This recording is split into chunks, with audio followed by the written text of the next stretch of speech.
অবশেষে royal Enfield চালানোর সুযোগ হইল আমার। রয়্যাল এনফিল্ড হান্টার 350 সিসির বাইকটা আজকে আমি হাতে পাইছি। মোটামুটি ফার্স্ট ইমপ্রেশন রাইট, এটা নিয়ে ডিটেল বলার মতো অবস্থা আমার এখনও হয় নাই, কারণ এটা ওইভাবে চালাই নাই, জাস্ট অল্প একটু চালাইছি। সেটা নিয়েই আপনাদের সাথে একটু কথা বলবো, জাস্ট বাইকটা একটু দেখায় নেই। খুবই সুন্দর একটা বাইক, তবে খুবই ভারী। আমার জন্য বাইকটাকে কন্ট্রোল করা একটু টাফ হয়ে যাইতেছে। ডিজাইনগুলো দেখছেন, এগুলো আসলে আপনাদের ওইভাবে দেখানোর কিছু নাই, আপনারা অলরেডি বাংলাদেশের রাস্তায় এটা চলতে দেখতেছেন, প্রতিদিনই দেখতেছেন। ক্লাসিক ফিল, যদিও এটা ক্লাসিক মডেলটা না, এটা হচ্ছে হান্টার 350টা। বিশাল সাইজের একটা ইঞ্জিন, কি বড় একটা ইঞ্জিন, এবং এটা হচ্ছে লং গিয়ার রেশিওর একটা ইঞ্জিন। 350 সিসির একটা ইঞ্জিন, এয়ার অয়েল কুলড। যদিও অয়েল কুলিংয়ের কোনো মেশিন আমি এখানে দেখতেছি না, সবটাই এয়ার ফিঞ্চ। সম্ভবত এটার একটা সিস্টেম আছে আমি যতটুকু জানি। এটার ভিতর দিয়ে অয়েলটা কীভাবে যেন এই দিক দিয়ে পাস হয়ে এই যে এয়ার এটা ঠান্ডা হচ্ছে, ওইটাতে অয়েল ঠান্ডা হয়, এই টাইপের একটা টেকনোলজির কথা আমি শুনছি, বাট আমি শিওর জানি না, এই জন্য আমি এটা নিয়ে ডিটেল বলতে পারতেছি না। হাতের কাছে পেয়ে ভিডিও বানাইতে চলে আসি, এই জন্য একটু ইনফরমেশন কিছুটা গ্যাপ আছে আর কি। জাস্ট আমি আমার চালানোর অভিজ্ঞতাটা শেয়ার করব যে একটা রয়্যাল এনফিল্ড চালাইতে কেমন লাগে। এই বাইকগুলো হচ্ছে মূলত হেভি টর্কি বাইক, এগুলো স্পিডিংয়ের কোনো বাইক না। কি সুন্দর সাউন্ড। যদিও এইটা মনে হয় একটু আপনার ট্যাপের থেকে সাউন্ড আসতেছে, হয়তো ট্যাপেরটা অ্যাডজাস্ট করা হয় নাই, অ্যাডজাস্ট করলে ঠিকঠাক হয়ে যাবে। লুকিং গ্লাসটা খুবই চমৎকার, গোল গোল, এবং বাইকের সাথে যাচ্ছে আর কি। এইখানে কাদা টাদা আছে, এখান থেকে আমি একটু সাবধানে বের হয়ে রাস্তায় চলে যাব, রাস্তায় গিয়ে অল্প অল্প চালাবো, চালাতে চালাতে আপনাদেরকে বলবো বাইকটা আসলে কেমন। আচ্ছা, এই প্রথম যে আমি চালাচ্ছি এটার ব্যাপারে যদি আমি বলি, এই চালানোর মধ্যে যে ব্যাপারটা ফিল করতেছি, যে চালাইতে গিয়ে মনে হচ্ছে না বাইকটা অনেক ভারী। কন্ট্রোলিংয়ে আমি ফিল করতেছি না যে এতটা ওজনের একটা বাইক আমি চালাচ্ছি। তবে যেইখানে এটার ওজনটা ফিল করা যায় সেটা হচ্ছে বাইকটা যদি কোনো রকম কাত হয়ে যায় ডানে অথবা বামে, এটা আপনার সাধ্য নেই ধরে রাখার। মোটামুটি শক্তিশালী মানুষ না হলে এটা ছেড়ে দিতে হবে, পড়ে যাবে। তারপর হচ্ছে পেছনে নিতে গেলে অনেক বেগ পেতে হয়, বাইকটা পেছনে নিতে গেলে এটার আসল ওজনটা টের পাওয়া যায়।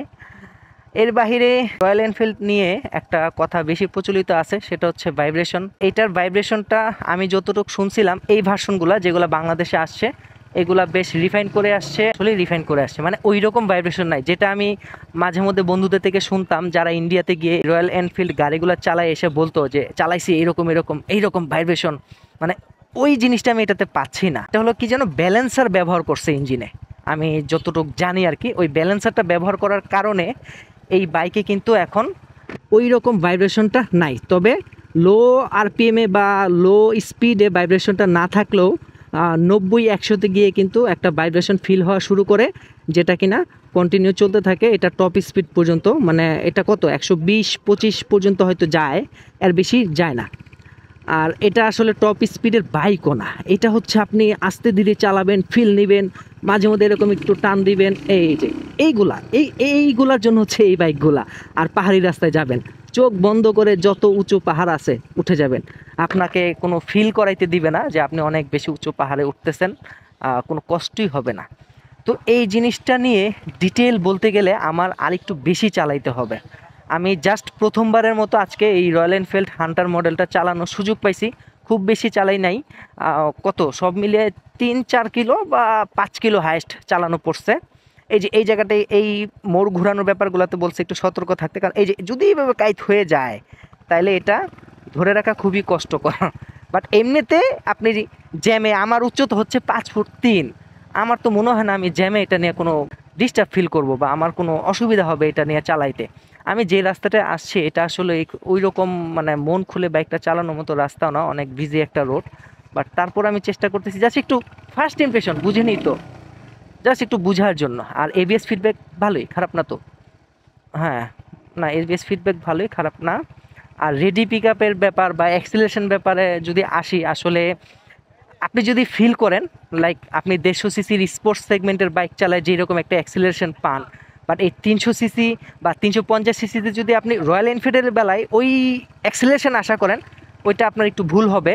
মানে অ্যাক্সিলারেশন আছে, পাওয়ার টর্ক আপনি ফিল করতে পারবেন, কিন্তু ওই রকম খাড়া টান টাইপের ব্যাপারগুলো একটু কম ফিল করা যাবে। তবে হ্যাঁ, যথেষ্ট পাওয়ার আছে, এবং এই পাওয়ারগুলো হচ্ছে আপনার নর্মাল স্পিডে ক্রুজ করার ক্ষেত্রে টের পাবেন, আর একটু উঁচু নিচু হাই হিল ডাউন হিল ওই টাইপের রাস্তায় গিয়ে টের পাবেন এটার আসল মজাটা।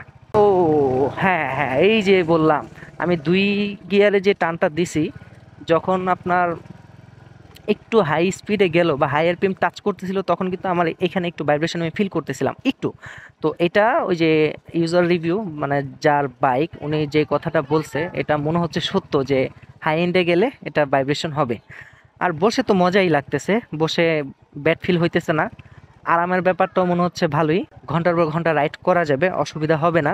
তবে সবচেয়ে তো অবহেলিত মডেল হচ্ছে রয়্যাল এনফিল্ড হান্টার, কম প্রাইস, আবার সবাই এটা ওইভাবে নেয়ও নাই, সবাই বুলেট ক্লাসিক ওই মডেলগুলোর পিছনেই ছুটছে। এটা এটা সত্যি বলতে লুকিংয়ের দিক থেকে আমার কাছেও তেমন একটা মানে ভালো লাগে না, যদি আমি বুলেট মানে ক্লাসিক বা অন্যান্য যে মডেলগুলো আছে ওগুলোর সাথে তুলনা করি আর কি। এটার লুকটা একটু অ্যাভারেজ, একটু নর্মাল। ডিজাইনটা আসলে ব্যক্তিগত পছন্দ, তবে সর্বোপরি স্বীকৃত যে জিনিসগুলো ওগুলা তখন আর ব্যক্তিগত পছন্দ থাকে না। মানে আপনি 100 জনকে জিজ্ঞাসা করলে দেখা যাবে যে হান্টারের লুক পছন্দ করে এরকম মানুষ হয়তো 20 জন পাবেন, আর বাকি 80 জন 90 জনই চলে যাবে ক্লাসিক বা বুলেট সিরিজগুলাতে। তো যাই হোক, আজকে অনেকগুলো বাইক চলে আসছিল আমাদের গ্রুপে, সবগুলা বাইক নিয়ে ভিডিও বানাইতেছিলাম, বাট এটা দেখার পরে আমি আসলে একটু লোভ সামলাইতে পারি নাই, জাস্ট একটু বক বক করলাম। ইনফরমেশনাল তেমন কিছুই দিতে পারি নাই, জাস্ট বাইকটা চালাইছি কেমন লাগছে এটাই শেয়ার করছি। যদি ইনফরমেশনাল তথ্যবহুল কোনো পোস্ট, কোনো ভিডিও আপনাদের প্রয়োজন হয় বা মনে হয় যে আমি বললে আপনাদের ভালো লাগবে, তাহলে কমেন্টে জানায়েন, আমি এটা নিয়ে ফুল রাইড রিভিউ করার চেষ্টা করব। যেহেতু বাইকটা আমার পরিচিত ভাই ব্রাদারেরই, অসুবিধা নাই, চাইলে নিজের কাছেও নিয়ে নিতে পারবো। বাট আপনাদের চাহিদা না থাকলে শুধু শুধু মুখটা খরচ করব না আর কি। যদি বলেন যে হ্যাঁ লাগবে, তাহলে মুখটা খরচ করে বাইকটা নিব। সবাই ভালো থাকেন, সুস্থ থাকেন, আল্লাহ হাফেজ।